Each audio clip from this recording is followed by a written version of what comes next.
All right. Thanks everybody for joining us today. You're here with SalesIntel and Weibo, and we're going to be presenting on the state of cold email in 2020. So my name is Jason Hubbard. I'm Vice President of Growth with SalesIntel. We were supposed to have Anton with us from Weibo. Anton unfortunately has been sick this week and is not going to be able to join us today. I don't believe. I've not heard from him yet. So I can only assume he's not going to be hopping on or joining us. If he does, we'll loop him in, but you're most likely just with me today. Fortunately, I've got over 10 years experience in running marketing departments, email marketing. So, and then Anton and I have gone over this several times. So you're in good hands. All right, quick agenda for today. We're going to look at the trends driving cold email success in 2020, some tips on how to maximize deliverability and engagement, talk about the tech stack that you need to succeed, because at the end of the day, email marketing is not an end in and of itself. Most of us are using email marketing to try and drive people through the funnel, create opportunities, and ultimately drive sales. So understanding how that fits in with that process and tech stack is crucial for success. And then the last piece of the puzzle is how to create targeted content that's really going to engage with your audience through your email marketing and really be one of the primary drivers of success. All right, so some of the top trends driving cold email in 2020. Email templates don't work. Frameworks do. So within all of this, we'll talk quite a bit, but for anybody who's been doing email marketing for a while knows that the landscape, it's always changing, but in particular, just over the last 3-4 years, the pace of change has really accelerated. So people have gotten a whole lot more savvy about what they're receiving, being able to recognize automated templated emails.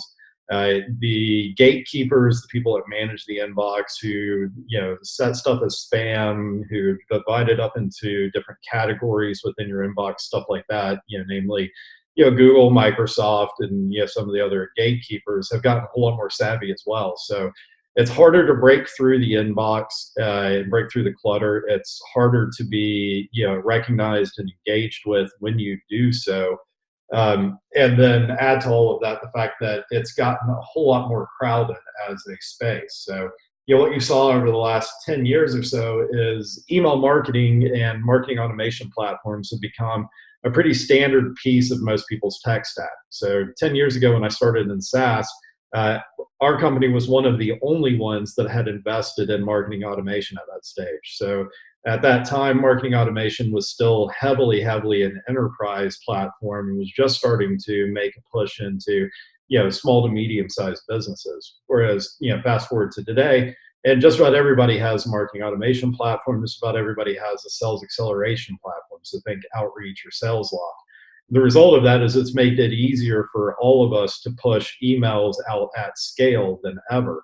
That, of course, is part of what sparked the arms race with people like Google and Microsoft, where they're trying to help manage our inboxes and manage all of that clutter. And so it's just a never-ending challenge to try and break through and use the inbox as a channel to reach out to people. In spite of all of that, email still remains one of the most effective channels. So what's one of the strategies for that? So one of the things that Anton and Weibo recommend is following a 1-2 punch. So sending an initial email containing the value proposition and ask.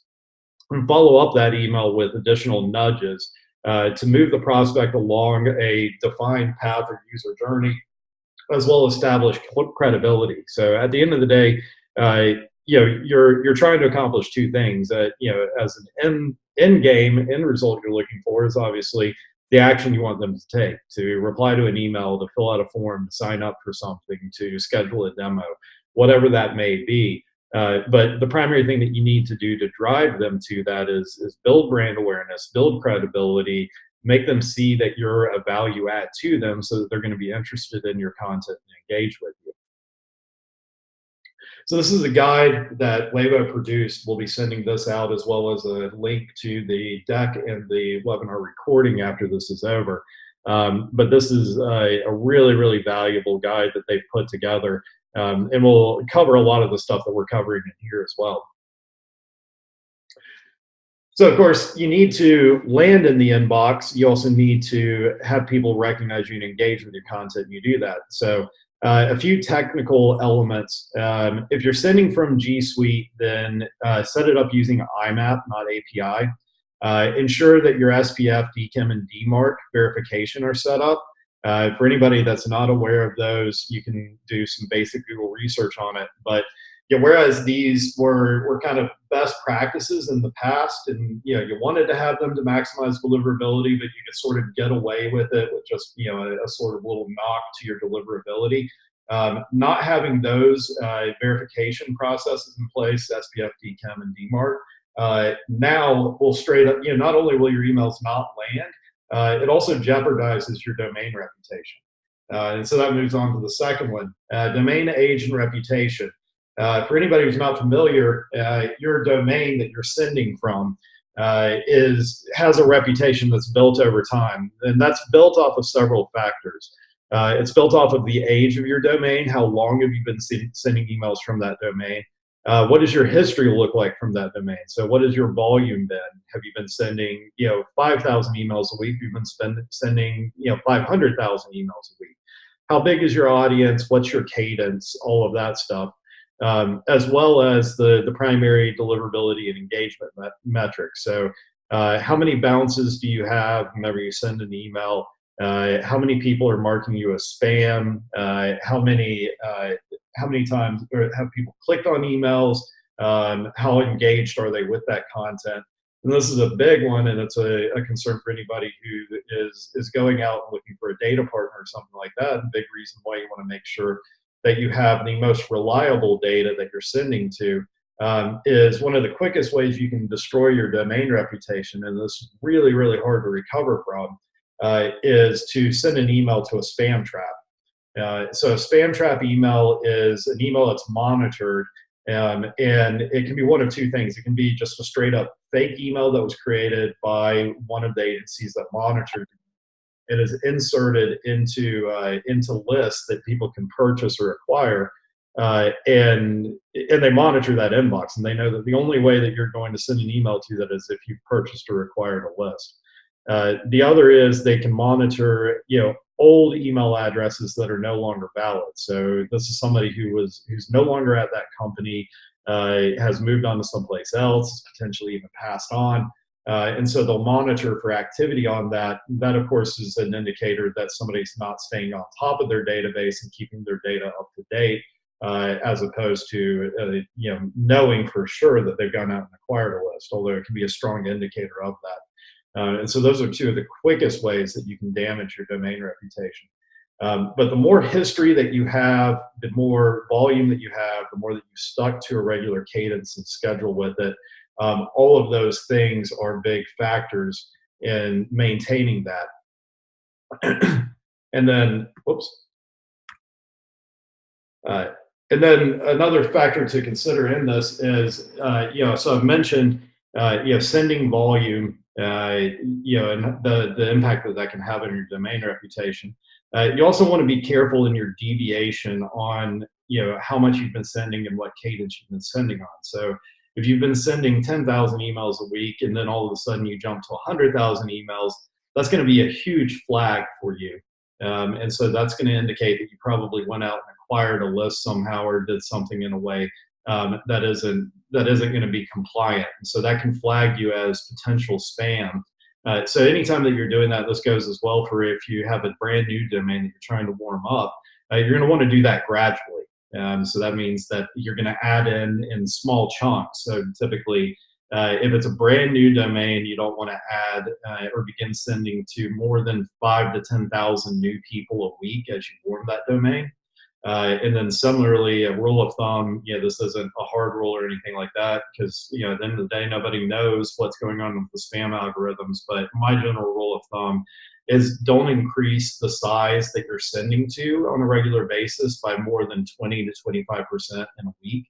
So if you need to scale up, start loading it in kind of a week at a time.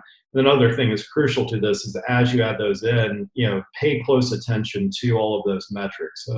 is deliverability, open rates, click-through rates, stuff like that, is that holding relatively steady to where you were before? If you see a big drop off in that, then you may have gotten flagged by Google or one of the gatekeepers, and that can be blacklisted, it can be listed as spam, it can be a ding to your domain reputation. So it's really important to keep your finger really close to the pulse to all of this.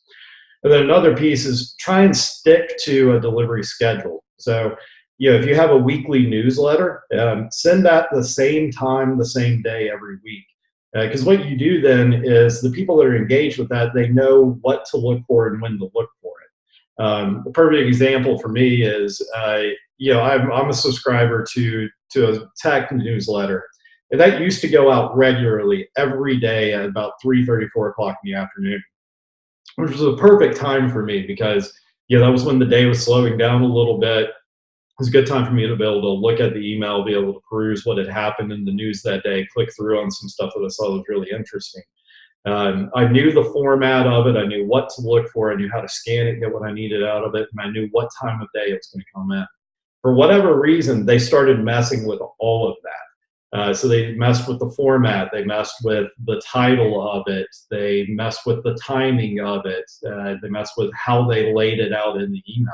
And I went from somebody who rarely missed one of those emails to I honestly can't tell you the last time I saw one of them. In fact, I only accidentally stumbled upon it recently and realized that they had changed, the subject and messaging, even who it was from.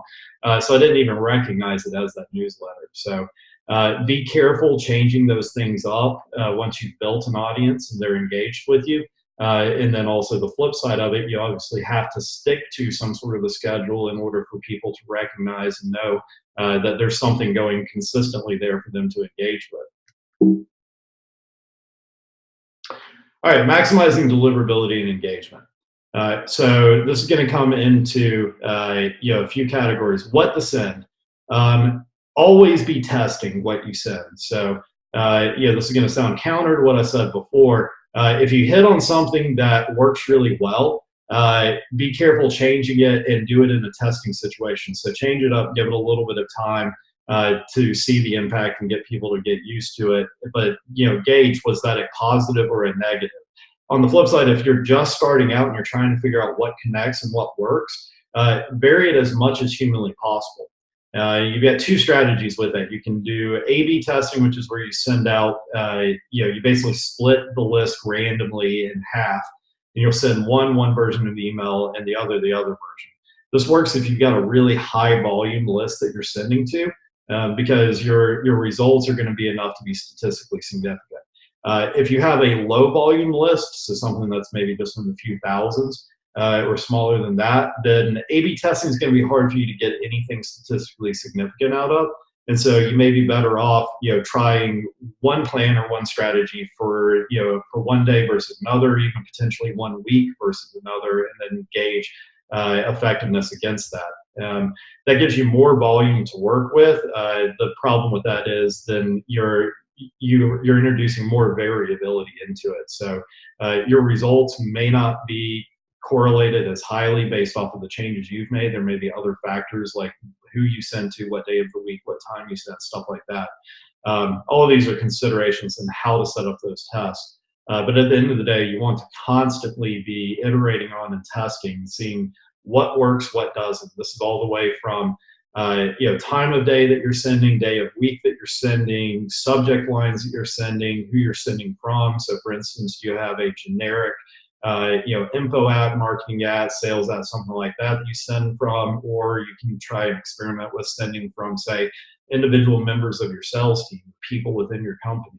All kinds of different strategies that you can employ there. But key to all of that is make sure that you're going back and doing the reporting and the analysis on it, so you know what worked and what didn't. You can start coming up with theories that why one may have worked better than another.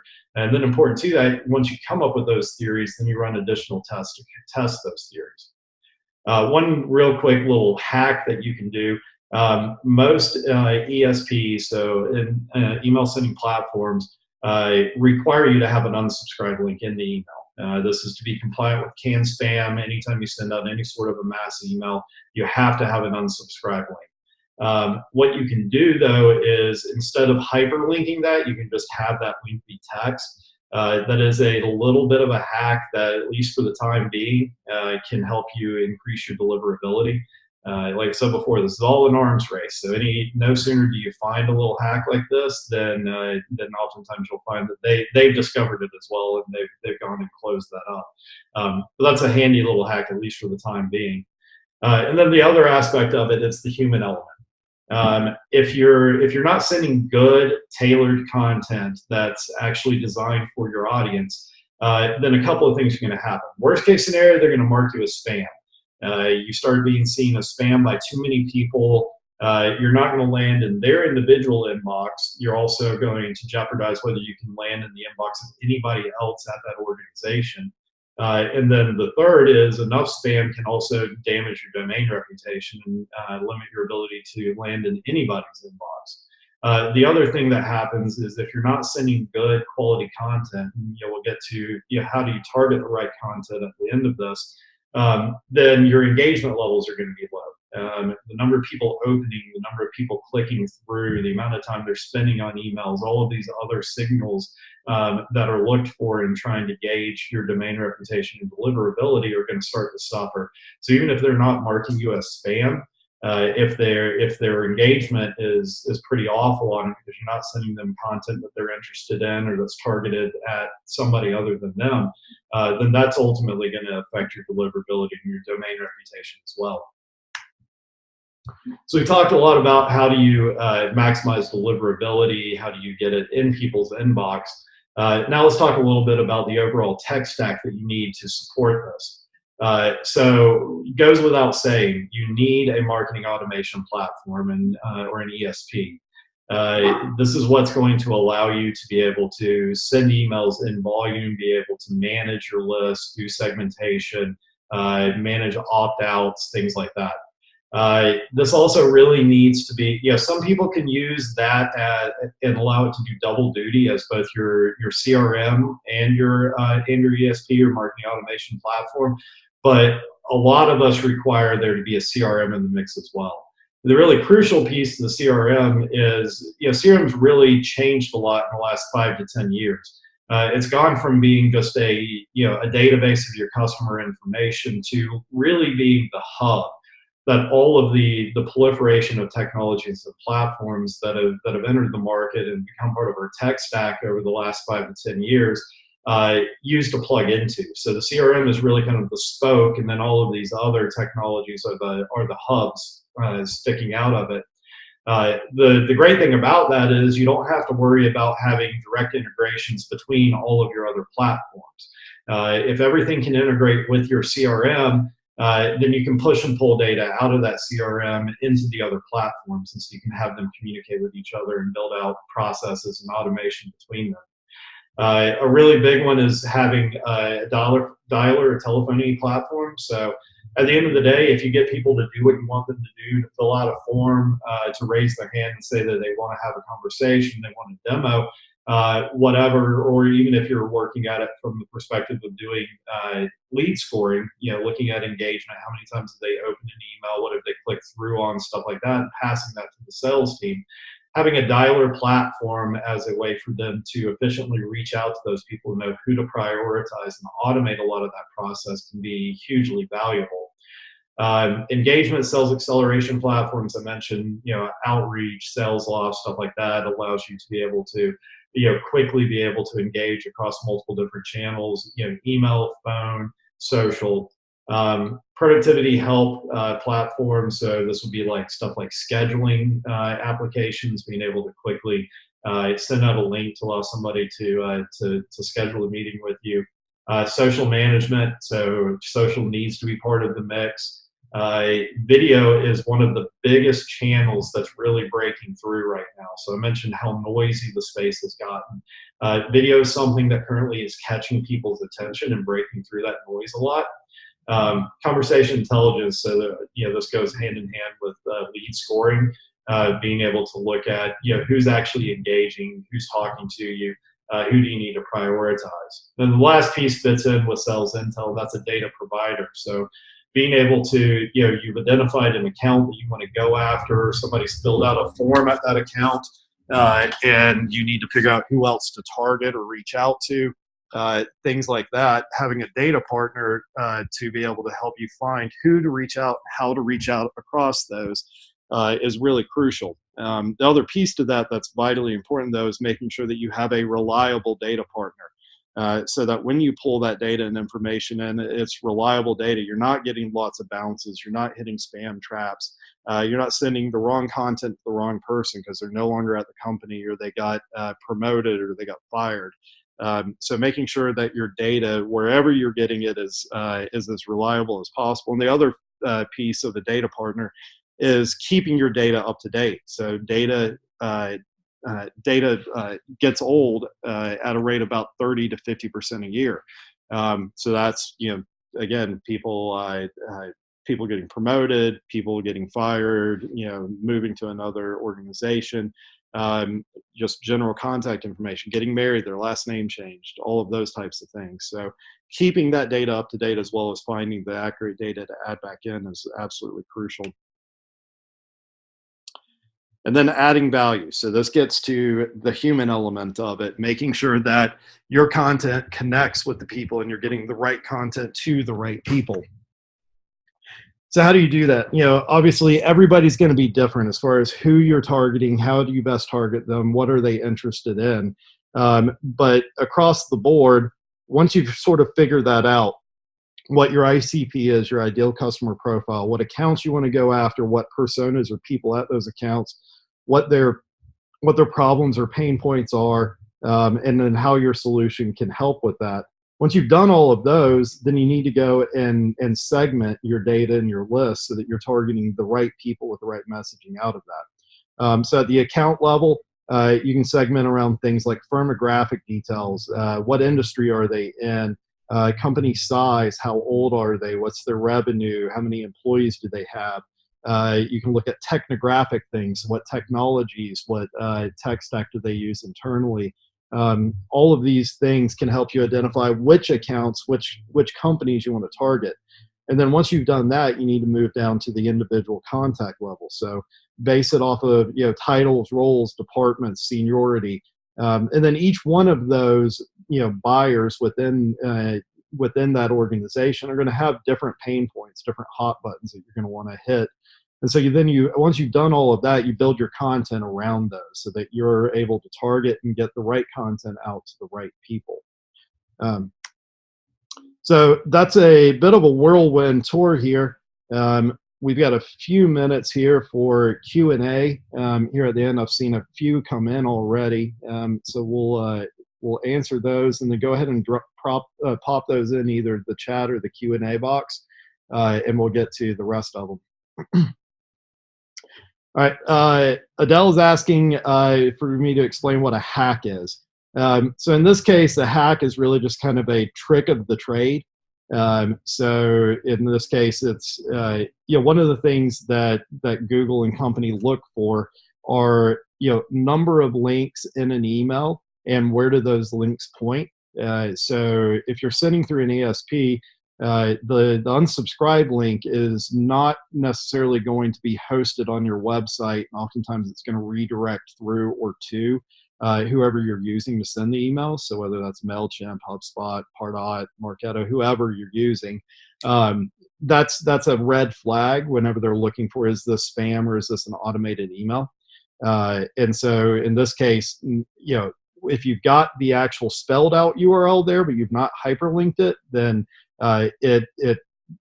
it satisfies the requirements that you've got it in there, so it'll allow you to send the email, but it decreases the chance that they're going to look at that link as something that's going to be a red flag. So that's sort of what we mean by a hack. I've had a few questions in here about, are we going to send the deck? Yes, we will send an email after the webinar. It'll probably take us a day or two. We'll go through it and clean up the recording, but we'll publish both the recording and the deck to our blog, and we'll send everybody a link to that blog post. It's going to have both the deck and the webinar recording on it. All right, let's look at some of the other questions. Mary's asking, For sales outreach, do you need to include unsubscribed if doing outreach via HubSpot or SalesLoft? It's a good answer, and it's going to depend on the platform. From a best practices standpoint, you're going to hear different things. If you want to be as close to the letter of the law when it comes to can spam and legislation like that, then yeah, you should include an unsubscribe. It's not absolutely required though, and that's the reason why you see variability in those platforms. Some do require unsubscribe links, some do not. The ones that don't typically will give you the option of automatically inserting one or not. So it's really going to depend kind of on the platform. All right, another one. Do you find that marketing emails coming from the company's name as the sender versus the CMO's name or a sales rep name has better engagement rate? So great question there. Honestly, it really depends on what type of content you're sending and what you're wanting. The way I generally break it down is if I'm sending content that's asking somebody to reply, give us feedback, take a step like schedule a demo or something like that, then engagement and effectiveness goes up if it goes out from a person.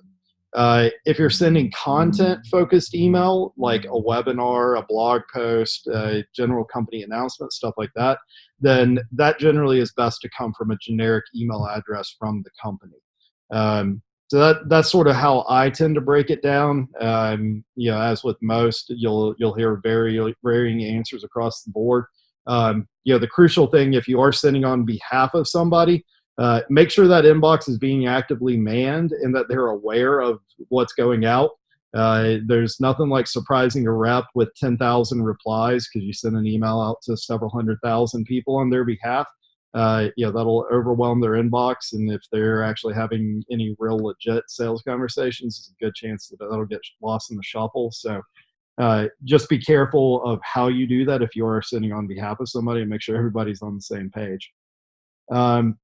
Ben's asking, is there any data surrounding length of email optimized for mobile viewing versus open clicks and replies? Ben, that's a great question, and I feel like every few months I see a report or a study that tells you something different than what the previous one did. It's sort of like, are eggs healthy for you or not, or is coffee healthy for you or not? It goes all over the place.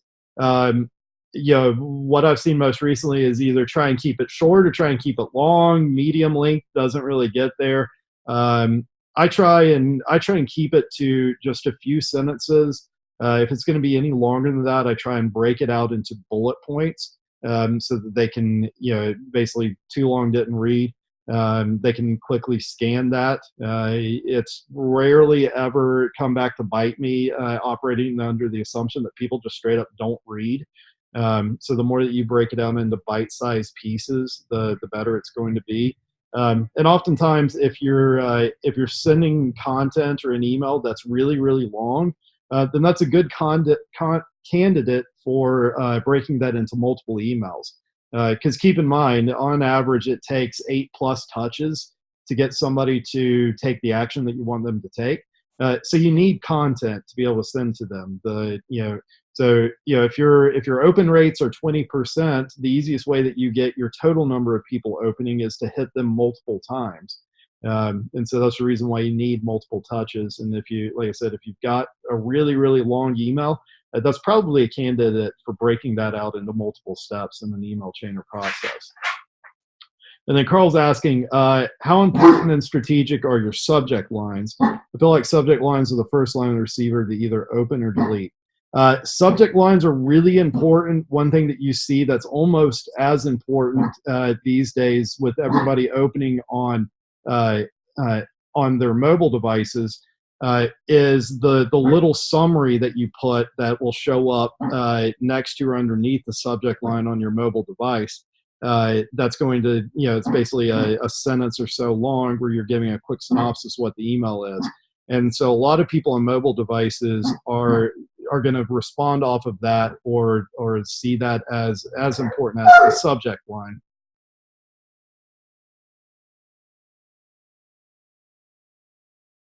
All right. I think that's all of them that we have right now. Let's see. We have one person who just raised their hand. Um, Go ahead and pop that in the chat or the Q&A, and I'll get to that.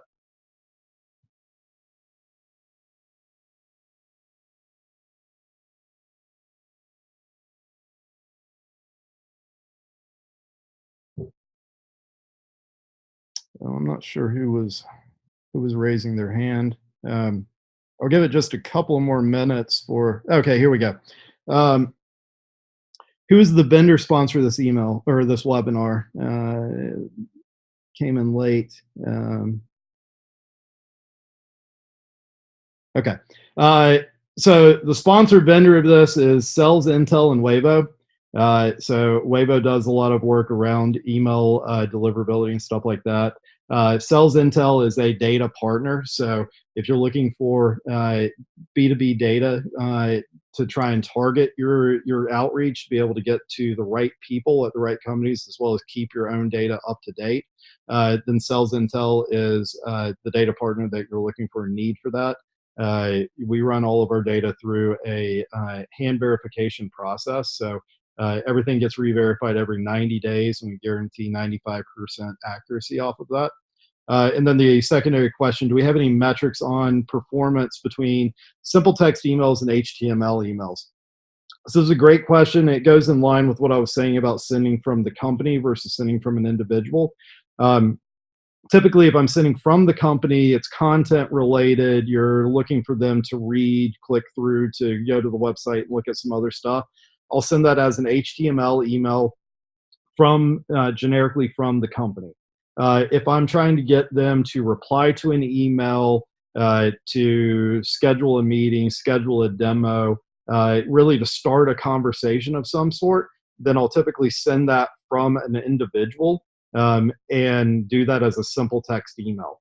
I've rarely, if ever, sent an HTML email from an individual. And same story, I rarely, if ever, send a simple text email from the company. And typically, I tailor that based off of the content, what I'm trying to drive somebody to do. All right, I think that's all the questions I have. Okay, sorry, one more. Question, can we include links in the intro email? Yes, you can include a link in a email. One thing that I try and limit myself to is never including more than one link in an email. So, whether it's behind a button or it's just a link, think of that as your CTA in an email. And so, as you spread people's attention across multiple CTAs, multiple things that they can click through on, then your message and what you drive people as far as an action to take is going to get muddled, and people are going to get distracted. So try and keep that to as few as possible, ideally no more than one in an email. The one thing to consider, though, in including a link, especially in an initial cold email, is, like I said, the gatekeepers like Google are going to look for links in those emails. So the more links you have, and then also crucial to this, if you have a redirect link, if you're using like Bitly or something like that to shorten a link, that's a big red flag that you may be spamming people, or you may not be a reliable sender. So you absolutely can include links. Just be careful with how many you include and what type of links you're included in it. All right, guys, we're nearly 10 minutes over. I'm happy to stay on as long as people have questions, but I know that a lot of people need to go. But if nobody else has any other questions for me, we'll go ahead and wrap it. One more time, like I said, we will send a email out following the webinar, probably tomorrow or Monday before we'll get that out the door. But that'll have a link to the blog post that has the recording and the deck embedded on it. And then you can always reply to the email directly if you have any questions or any additional follow-up. Sorry, one last one. A question about the number of follow-ups with one contact. So like I said, at a minimum, all the studies say, it takes on average 8 touches. to get somebody to take the action that you want them to take. Remember, 8 is really kind of the minimum for a lot of people. So typically in a sequence that I'll put together, I'll have anywhere from 8 to maybe as many as 15 or 20 touches. A lot of it depends on how you spread those touches out, both with regards to amount of time that you're spreading it out, as well as the different channels that you're using. The more channels that you use to reach out, the more touches you can include. And so when I say channels, I'm talking about a mix of things like email, social, LinkedIn, Facebook, Twitter, phone calls. So yeah, increasingly, some people are starting to play around with text message, SMS. But yeah, whatever those channels are that you're reaching out around, is the more channels you have, kind of the more touches I'll typically include in there. But yeah, and a lot of that as well.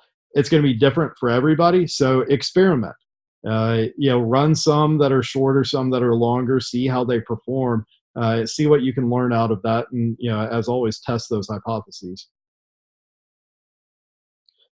All right, guys. Thanks everybody again for joining. We will be in touch with you shortly with the deck and the recording. It's been a great webinar, and thanks everybody. Have a great rest of your day.